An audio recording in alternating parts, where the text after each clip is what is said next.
Ini adalah iPhone yang saya beli di Facebook Marketplace dengan sistem COD. Harganya juga di bawah harga pasaran dengan kondisi seperti ini. Yap, tanpa box. Kita singkirkan dulu plastiknya. Mari kita bahas tentang iPhone yang saya beli ini. Ada beberapa hal yang harus dibahas pada saat pengecekan sebelum membeli iPhone bekas. Kalian juga pasti mau tahu kan?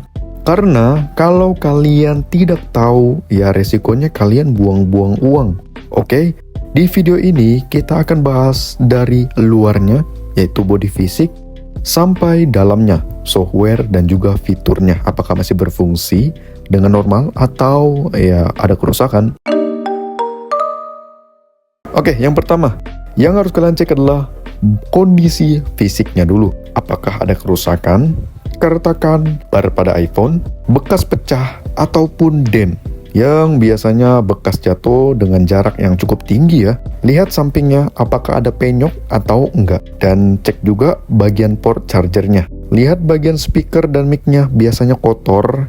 Dan di bagian sini ada bekas pemakaian hard case ya teman-teman. Ya, pemilik sebelumnya pakai hard case. Aku saranin sih untuk kalian pakai soft case aja biar aman. Jangan pakai hard case. Emang sih hard case tampaknya lebih bagus, tapi bikin HP iPhone kalian tuh baret-baret. Apalagi kalau jatuh, nggak melindungi sama sekali. Yang kedua, kalian harus cek bagian settingannya. Ada beberapa yang harus kalian cek di bagian settingan sebelum kalian membeli iPhone bekas. Cek baterai health-nya dulu. Kalau iPhone yang saya beli ini baterai health-nya masih 100%. Tapi jangan langsung percaya, bisa jadi suntikan. Biasanya kalau suntikan turunnya cepet banget guys.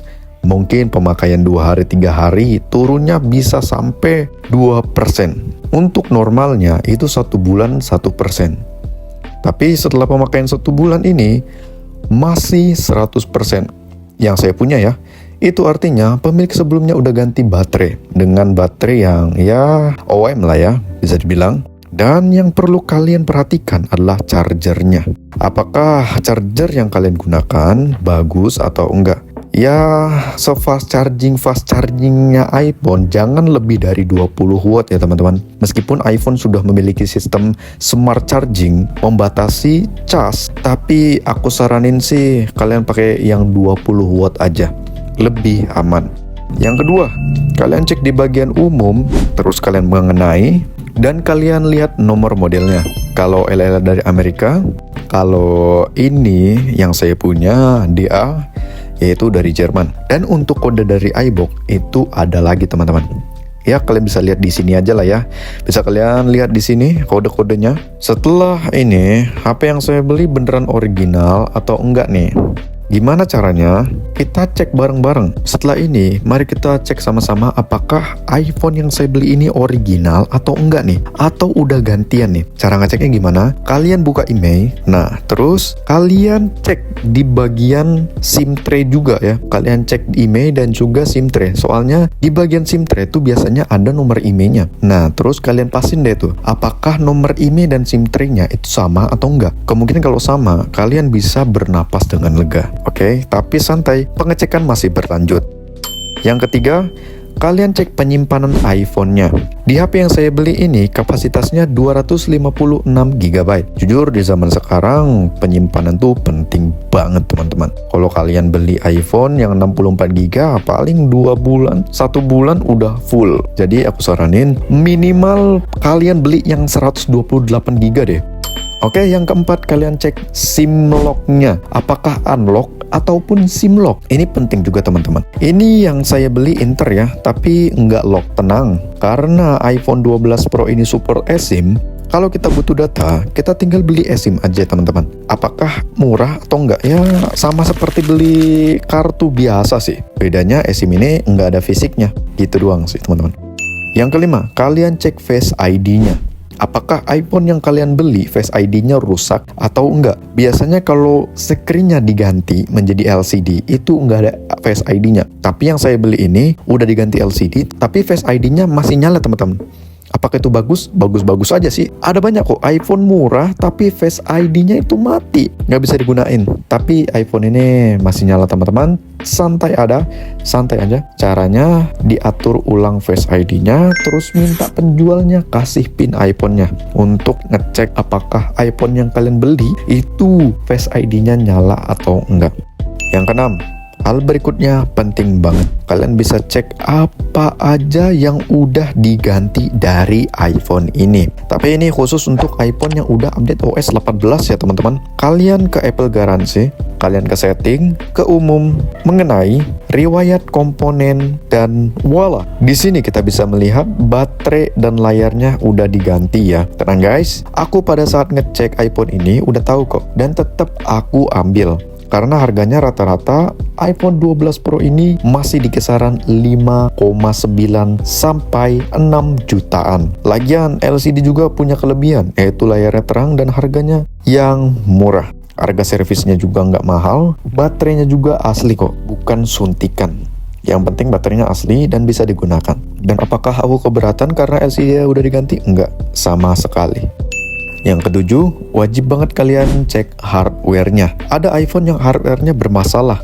Dengan cara cek panik full-nya, kalian buka privasi keamanan, analisis dan peningkatan, lalu kalian buka data analisis. Terus kalian cek aja, kalian ketik panik. Karena panik ini tandanya ada hardware yang bermasalah. Entah itu kabel fleksibelnya longgar, apa sih itu? Entah itu kabel fleksibelnya longgar, atau enggak mesin iPhone-nya ya emang udah rusak. Dan efek dari panik full ini sendiri itu membuat iPhone yang kalian beli itu restart sendiri. Enggak cuma sekali tapi berkali-kali, dan itu mengganggu banget. Kalian wajib banget untuk servis kalau ada panik full-nya. Selanjutnya kita lihat apakah iPhone yang kita beli original sesuai dengan yang kita dapat atau ini nggak sesuai. Mulai dari backdoor-nya yang udah diganti ataupun sebenarnya storage-nya nggak seperti yang ada di setting. Kalian ingat pada saat kita salin email di settingan sebelumnya? Ya, terus emailnya itu disalin di web yang namanya iUnlocker. Nanti data dari iPhone yang mau kalian beli akan ditampilkan. Mulai dari warna iPhone-nya, storage-nya, dan tipe iPhone-nya. Kalian tempel di sini emailnya, lalu kalian cari. Ada web lain juga kok, selain iUnlocker, yaitu SICKW. Bisa kalian cek apakah SIM iPhone-nya udah kekunci, SIM lock, atau belum. Di sini juga memberikan data iPhone yang mau kalian beli. Bahkan mungkin lebih lengkap daripada iUnlocker. Kalian lihat aja di sini, iPhone 12 Pro. Bener ya, 12 Pro. Terus warnanya Pacific Blue. Bener juga, 256 GB. Dan lain-lainnya. Bisa kalian cek. Terus di settingan ini, bagian nomor model ada kode untuk iPhone juga ya. Entah itu M, original, entah itu F, refurbished, dan lain-lainnya. Bisa kalian cek di video berikut ini. Dan terakhir, pastikan iPhone yang kalian beli udah nggak ada iCloud-nya. Ataupun iCloud-nya nggak tersangkut sama pengguna sebelumnya. Yang terakhir, kita bakalan cek software dan juga cek fitur yang ada di iPhone, teman-teman. Yang pertama, LCD-nya. Seperti yang tadi kita cek, iPhone ini memiliki screen display LCD. Aslinya sih iPhone 12 Pro ini memiliki screen display yang OLED. Kalau kalian mau servis atau ganti dari LCD ke OLED, itu kisaran 1,4 juta. Kalau kalian servis di tempat official iBox, itu lebih mahal lagi, kisaran 3-4 juta. Itu pun kayaknya kalian harus tunggu deh, tunggu inden gitu. Untuk iPhone 12 Pro ya, 3-4 juta itu untuk iPhone 12 Pro. Meskipun LCD, Face ID dan True Tone-nya itu masih nyala, masih normal. Kalau True Tone suntikan nggak apa-apa ya, asal jangan baterai yang suntikan. Karena kalau True Tone suntikan masih berjalan semestinya ataupun berjalan dengan normal. Tapi kalau baterai itu kekurasnya cepat banget, kemungkinan rusaknya juga bakalan cepat. Kalian cek juga LCD-nya, apakah ada pixel yang mati dengan cara ambil satu aplikasi, lalu kalian puterin tuh ke seluruh layarnya. Kalian juga bisa cek di note ya teman-teman, atau catatan, dengan cara kalian gambar sampai catatan itu terpenuh. Apakah ada satu titik yang nggak bisa dicoret? Nah, itu artinya pixelnya sudah mati. aku kasih sedikit perbedaan OLED dan LCD. Kalau kalian lihat framenya tebel banget, itu berarti layarnya LCD. Oke, screennya udah diganti. Lihat aja guys, ini tebel banget coy. Ini artinya iPhone 12 Pro yang saya beli ini adalah LCD. Terus kalau OLED biasanya kalau nonton video 4K dan sedang memberikan screen yang gelap, bagian gelapnya itu bener-bener gelap gitu, bener-bener hitamnya tuh nggak ada cahaya. Kalau LCD bagian hitamnya itu dia ada cahaya putih-putih. Itu LCD sih. Itu makanya aku bilang kalau misalkan iPhone yang masih LCD itu harganya masih di kisaran 6 jutaan teman-teman. Terus perbedaannya jelas ya, OLED lebih bagus daripada LCD. Bukan berarti LCD jelek ya guys ya, enggak kok, LCD tetap bagus. Yang kedua, kalian cek speakernya. Kalian cek juga ya, iPhone 12 Pro ini punya 2 speaker stereo by Dolby. Ya, speakernya itu dari Dolby. Ada di bagian earpiece atas dan ada di bagian bawah yang lubangnya lebih banyak. Terus kalian cek juga nih dengan lagu Safe and Sound.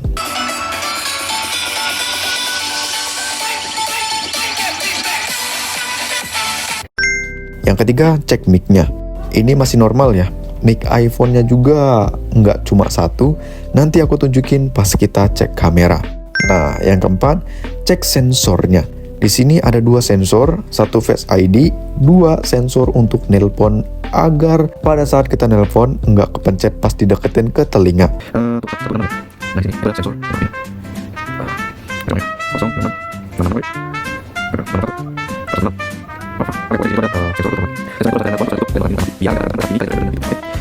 Ternyata yang benar tuh 122 teman-teman untuk nomor darurat. Nah, ini baru bisa ya. Nah, kita tes, berhasil ya teman-teman. Yang kelima, cek tombol silentnya juga untuk memastikan nggak ada fitur yang cacat. Kalau kalian aktifkan, dia bakalan getar dan ngasih notifikasi kalau notif bakalan dimatikan. Dan kalau dibalikin bakalan ngasih notif lagi bahwa notifikasi sedang hidup. Yang keenam, cek haptic feedback-nya. Haptic feedback itu getaran iPhone pada saat kalian ngetik, kalian nerima nelpon, kalian nerima notifikasi, dan juga alarm. Karena iPhone ini emang khusus untuk entertainment. Mulai dari kamera, audio yang nendang banget, haptic feedback-nya yang renyah, bahkan sampai kameranya, ya itu udah aku bilang kan tadi.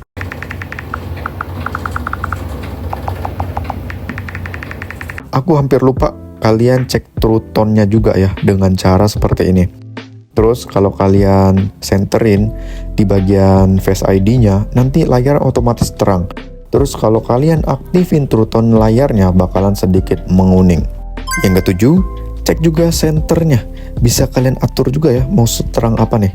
Yang kedelapan, mari cek klik key di bagian tombol powernya, volumenya apakah masih bagus ataupun udah longgar nih karena sering dipencet-pencet. Dan yang paling penting bagian kameranya. Kalian puterin depan belakang dengan cepat. Kalau masih cepat responnya berarti masih bagus.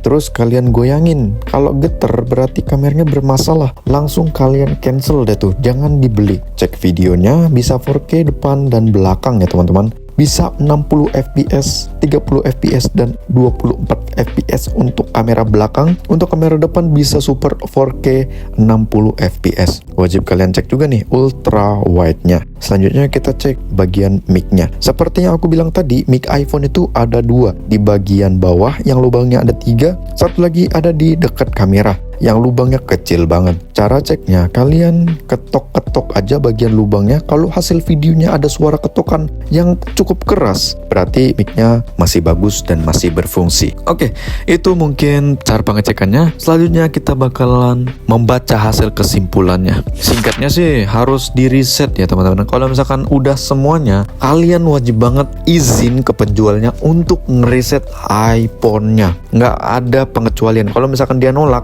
kalian juga tolak. Karena takutnya itu iPhone bypass teman-teman. iPhone yang udah jadi sampah terus didaur ulang. Mending kalian jangan. Kalau misalkan penjualnya nolak untuk di reset, mending kalian tolak juga. Kalian wajib reset iCloud dan juga reset pabrik ya. Sepertinya aku beli ini, aku mereset iCloud dan reset pabrik di depan penjualnya langsung. Dan ternyata hasilnya aman, nggak ada masalah. Oke, sebelum aku reset, aku sengaja nih taruh satu foto di dalam galeri supaya pada saat setelah di reset pabrik, semua APK dan foto videonya hilang. Kalau nggak hilang gimana? Jelas, itu adalah iPhone bypass. Masa reset pabrik tapi aplikasi sama foto videonya nggak hilang? Itu kan aneh ya teman-teman. Itu bukan reset pabrik namanya, cuma restart doang. Itu jelas, itu bypass teman-teman. Sebenarnya iPhone bypass itu kalau dijual ya normal-normal aja, tapi harganya harus sangat murah teman-teman, karena ini banyak banget kekurangannya. Bahkan tukang servis aja kalau iPhone bypass ini bermasalah, mereka bakalan berat banget untuk menerimanya teman-teman. Segitu dulu aja ya teman-teman, semoga bermanfaat. Semoga kalian bisa mendapatkan iPhone dengan kondisi yang bagus. Terima kasih sudah nonton, bye-bye.